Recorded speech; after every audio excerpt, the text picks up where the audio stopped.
अस्सलाम वालेकुम नाज़रीन व सामईन, आपका हमारे ATR उर्दू चैनल में खैर मक़दम और इस्तक़बाल है। आज हम आपके सामने उर्दू ड्रामे की मुख्तसर तारीख़ पर बात कर रहे हैं। ये ड्रामा जो एक सिन्फ़ है, इस सिन्फ़ के बारे में थोड़ी मालूमात ज़रूरी है जिससे आपको पता चले कि ड्रामा की तारीख़ क्या रही है। तो यहाँ पर बहुत शॉर्ट में हम वहाँ तक पहुँचेंगे। तो आप देखिए, लफ्ज़ ड्रामा यूनानी ज़ुबान के लफ्ज़ ड्राव से निकला है और आपसे ये पूछा जाएगा, पहले ही क्वेश्चन है कि ड्रामा किस लफ्ज़ से निकला है या किस ज़ुबान के लफ्ज़ से निकला है। यूनानी ज़ुबान के लफ्ज़ ड्राव से निकला है। अब ड्रामा के माना क्या है तो वो भी दिया है, जिसके माना है अमल या एक्शन के, यानी अमल करना, काम करना, करके दिखाने के हैं। उर्दू अदब में ड्रामे की कोई मुस्तनद तारीख मौजूद नहीं है, यानी जिस पर आप भरोसा कर सकें, ऐसी कोई तारीख उर्दू अदब में ड्रामे के बारे में नहीं मौजूद है। और जो मौजूद है उसकी कोई सनद नहीं है, यानी उसके बारे में कोई हवाला नहीं मौजूद है, कोई रेफरेंस नहीं है। इस सिलसिले में दो अहम किताबों के नाम सामने आते हैं। यानी अगर आप इस्तिनाद की बात करें, रेफरेंस की बात करें, तो दो किताबों के नाम आते हैं। एक किताब का नाम है नाटक सागर, जो मुअल्लिफा मोहम्मद उमर नूर इलाही साहिबान की। नंबर 2 में है उर्दू ड्रामे की तारीख, जिसके नाम लिखे हैं कि मुअल्लिफा सैयद बादशाह हुसैन, यानी सैयद बादशाह हुसैन की किताब उर्दू ड्रामे की तारीख। ये इस तरह से दो किताबों के नाम आपको मालूम हुए। तो अब यहाँ से लिखा है कि जो आप पहली किताब आप यहाँ पर देख रहे हैं नाटक सागर, तो लिख रहा है कि नाटक सागर में बर्रे सगीर यानी हिंदुस्तान व पाकिस्तान, जिसको शॉर्ट में बोलते हैं हिंदो पाक, की कदीम ड्रामा निगारी, स्टेज और थिएटर वगैरह की तफसीलात, यानी ड्रामे की इब्तिदा इंतहा की एक दिलचस्प दास्तान मौजूद है। इसमें इब्तिदा के बारे में और इंतहा के बारे में लिखा है, यानी इसकी तफसील वहां पर बताई गई है। इस तरह से आप अगर देखें तो ये किताब अहम भी है। इसके अलावा, यानी अगर इस किताब के अलावा देखें तो भी बहुत कुछ है, लेकिन यहाँ पर जो इब्तिदा इंतहा की तारीख बयान की गई है, कह रहे हैं उसके अलावा दीगर ममालिक के ड्रामा और थिएटर पर भी तारीखी मालूमात फराहम की गई। उसमें कुछ बेसिक इंफॉर्मेशंस मौजूद हैं। उर्दू अदब में इसी मौजू पर यह पहली किताब है। उर्दू अदब में इसको पहली किताब तस्लीम किया गया है जो संग मील का दर्जा रखती हैं, यानी ऐसी किताब जो एक निशान है उर्दू ड्रामे की तारीख को बताने के लिए। तो बहुत इम्पोर्टेंट है। मजमूई तौर पर फन्ने ड्रामा में इस किताब की वही हैसियत है जो उर्दू अदब में मौलाना आज़ाद की आब हयात की है। बस आप ये समझ लीजिए कि उर्दू अदब की तारीख में जो हैसियत आप आब हयात को देते हैं, वही हैसियत नाटक सागर को उर्दू ड्रामे की तारीख में दी जाती है, इनको मिलती है। दूसरी किताब का नाम जो आप पढ़ चुके हैं कि उर्दू ड्रामे की तारीख, तो उसके बारे में लिख रहे हैं। दूसरी किताब उर्दू ड्रामे की तारीख पहली बार 1935 में शाये हुई। याद रखिएगा इस डेट को, कब ये शाये हुई पहली बार। इसका दूसरा एडिशन 1950 ईस्वी में कराची पाकिस्तान में छपा, लेकिन तारीखी और तनकीदी एतबार से इसको पहली किताब यानी नाटक सागर पर कोई फौकियत हासिल नहीं है। यह किताब निस्बतन बेहतर है, इसमें बाज़ जदीद मालूमात का जिक्र मौजूद है। यानी ये किताब जो उर्दू ड्रामे की तारीख है, इसमें थोड़ी सी बेहतर भी इसको बताई गई है। कह रहे हैं कि इसमें बाज़ जो मालूमात हैं वो जदीद मालूमात का भी जिक्र इसमें किया गया है। ये थोड़ी सी ज़्यादा अच्छी किताब है। दरअसल नाटक सागर में चंद वाक़या इक़्तिबासात को जोड़कर एक किताब की शक्ल दे दी गई है। नाटक सागर की थोड़ी सी व्याख्या कर रहे हैं, उसके बारे में बता रहे हैं कि उसमें कुछ ऐसे इक़्तिबासात हैं जिसको जोड़ा है और एक किताब बन गई है। मुख्तसर ये कि उर्दू अदब में ड्रामे की कोई मुदल्लल तनकीद या मुख्तसर तारीख मौजूद नहीं है। उर्दू अदब में माहिरीन का ख्याल है कि ड्रामा हर दौर में इंसानी ज़िंदगी से किसी न किसी शक्ल में वाबस्ता रहा है, ये माहिरीन मानते हैं।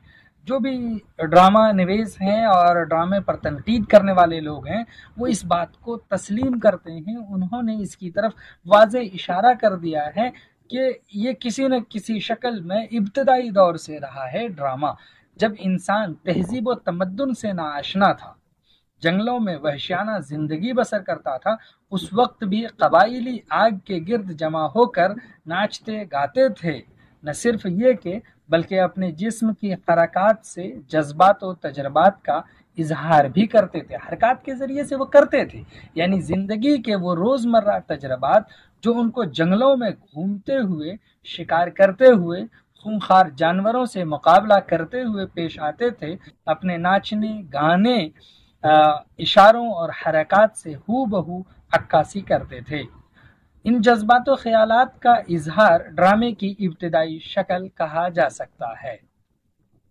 جیسے جیسے انسان ارتقاء کی منزلیں طے کرتا گیا، باشعور ہوتا گیا، اس کی عقل و سمجھ میں جذبات و خیالات میں بھی وسعت آتی گئی، اظہار خیال کے انداز میں بھی تبدیلیاں رونما ہونے لگیں، وقت کے بدلتے ہوئے مزاج کے ساتھ ڈرامے بھی کروٹیں بدلتا رہا، اس کا فن و موضوع بھی بدلتا رہا۔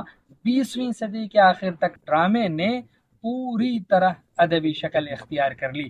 اب یہ یاد رکھیے گا، یہ والا پوائنٹ ہے کہ 20ویں صدی تک ڈرامے نے پوری طرح ادبی شکل اختیار کی ہے۔ آپ سے پوچھا جائے گا کہ ڈرامہ کس صدی میں ادبی شکل میں رونما ہوا ہے، ادبی شکل میں سامنے آیا ہے، تو 20ویں صدی یا کس صدی میں ڈرامے لکھے گئے، اور جس کو اہمیت کی نظر سے دیکھا جاتا ہے۔ آج بھی اس بر صغیر یعنی ہندوستان و پاکستان میں اردو ڈرامے کی اصلاح و ترقی کے سلسلے میں یہ رائے صادق آتی ہے، یہ رائے مانی بھی جا رہی ہے۔ علم کی روشنی یونان سے شروع ہوئی، لہذا سب سے پہلے یونان تہذیب و تمدن کا بانی قرار پایا۔ یونان کو سویلائزڈ کلچر مانا گیا ہے، یہ دنیا میں پہلا دیوی دیوتاؤں کا دیس مانا جاتا ہے، دیوی دیوتاؤں کا پہلا دیس یونان مانا جاتا ہے، یاد رکھیے گا۔ اس تہذیب کا آغاز مذہب کی بنیاد پر ہوا، چنانچہ فن ڈرامہ میں بھی دیوی دیوتاؤں کے قصے حاوی رہے۔ تہذیب و تمدن کی روشنی جب دوسرے ممالک میں پھیلی تو علم و فن کے ساتھ ڈرامے کا فن بھی جلواگر ہوتا گیا، لیکن استاد زمانہ یونان نے جو بنیادی اصول قائم کیے تھے، دوسرے ممالک بھی اس کے نقش قدم پر چلتے رہے۔ یونان میں جب فنون لطیفہ کی تدوین عمل میں لائی گئی تو ڈرامہ ان میں پیش تھا اور بتدریج اس کو مستقل فن کی حیثیت دے دی گئی۔ جب مغربی ممالک میں بھی ڈرامے کو فنی حیثیت سے اختیار کیا تو انہوں نے بھی یونان کی تقلید کی اور ان کے ہی نقش قدم پر چلے، البتہ جزوی طور پر مقامی ضروریات کے پیش نظر تبدیلی اور ترقی ہوتی گئی۔ یہاں تک آپ ڈرامے کے بارے میں بہت کچھ جان چکے ہیں، تو اب اردو ڈرامے کا ابتدائی دور دیکھیے۔ اردو ڈرامے کا ابتدائی دور بھی خاصا اہم اور امپورٹنٹ ہے۔ آپ کو اس سے بھی کئی طرح کے سوالات پوچھے جاتے ہیں، اور آپ میں ڈرامے کی کتاب کو پیش نظر رکھتے ہوئے بہت فوکس کیا گیا ہے، اس کے بہت سارے سوالات ہوں گے۔ تو یہاں پر دیکھیے بہت اختصار سے کہ تاریخی اعتبار سے یہ بتانا مشکل ہے کہ اندر سبھا کے بعد دوسرا اردو ناٹک کب لکھا گیا۔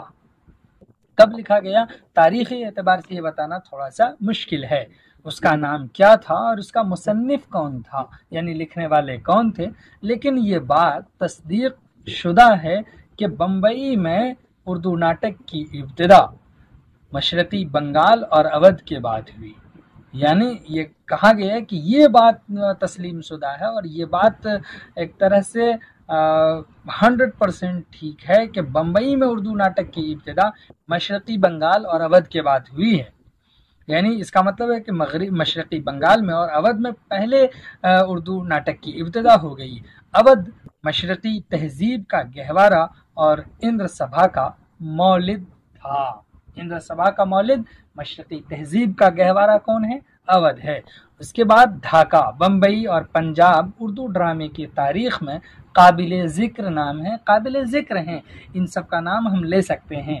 ढाका की इब्तिदा भी लखनऊ और कानपुर के शोरा व अदबा के हाथों हुई। यानी ढाका में जो इस ड्रामे की इब्तिदा हुई तो भी कहा कि यहाँ पर जो इब्तिदा करने वाले लोग हैं वो लखनऊ और कानपुर के शोरा व अदबा हैं, उन्होंने ही किया है।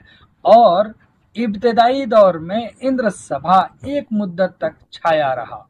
बाद में इसी अंदाज और तर्ज उसलूब में मुख्तलिफ मुसन्निफीन ने जश्न परस्तान, इशरत सभा, फर्रुख सभा, गुलशन बहार इफ्जा, बहारिस्तान इश्क नाम के नाटक लिखे। इसके बाद मुतअद्दिद नए ड्रामे, नए प्लाट और नई कहानियों की तसनीफ हुई, लेकिन हर मकाम पर शाही महल्लात, सलातीन और जिनो परी में नज़र आते थे।